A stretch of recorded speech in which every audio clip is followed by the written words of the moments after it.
इंदौर में पुलिस की रात्रि गश्त पर फिर एक बार चोरों ने सवालिया निशान खड़े करते हुए लाखों रुपए की चोरी की वारदात को अंजाम देकर चंद मिनट में फरार हो गए। पूरी घटनाक्रम से जुड़े हुए चोरों की तस्वीर सीसीटीवी कैमरे में कैद हुई है, जिसके आधार पर अब पुलिस इन चोरों की तलाश करने में जुट गई है। पूरे मामले में एडिशनल डीसीपी राजेश ढंडोतिया के मुताबिक बताया गया कि हितेंद्र गुप्ता द्वारा शिकायत दर्ज कराई कि वह निजी काम से घर से बाहर परिवार के साथ गए हुए थे, तभी अज्ञात चोरों द्वारा उनके घर का ताला तोड़कर घर में अलमारी से सोने चांदी के जेवरात सहित 70,000 नगद और पीतल की कृष्ण भगवान की प्रतिमा के साथ ही पीतल के हंडे चोरी कर फरार हो गए। पूरे मामले में फरियादी जब घर पर पहुंचे तो उन्हें इसकी जानकारी लगी और इसके बाद में पुलिस को शिकायत दर्ज कराई।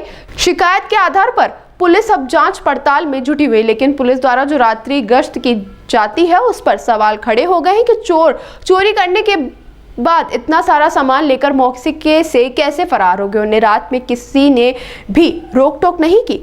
फिलहाल पुलिस पूरे मामले में जांच में जुट गई है। ब्रजेश गुप्ता फरियादी है, जिनके द्वारा थाना जो कि पलासिया में रिपोर्ट की गई। उनके द्वारा यह बताया गया कि उनका घर जो पाली नगर में 202 नंबर, उसमें उनके यहाँ चोरी हो गई है और चोरी में जो सामान गया है उन्होंने इस प्रकार लिखा है: सोने के 2 कड़े और ईयररिंग सोने की, इसके अलावा डिजिटल लॉकर में रखे हुए 70,000 रुपए, इसके अलावा कृष्ण की जो पीतल की मूर्ति और एक पीतल का एक डंडा, ये सब चोरी चले गए हैं। तो इस पर से थाना पलासिया में चोरी की विभिन्न धाराओं के तहत बीएनएस के तहत केस रजिस्टर किया कर इन्वेस्टिगेशन लिया गया है।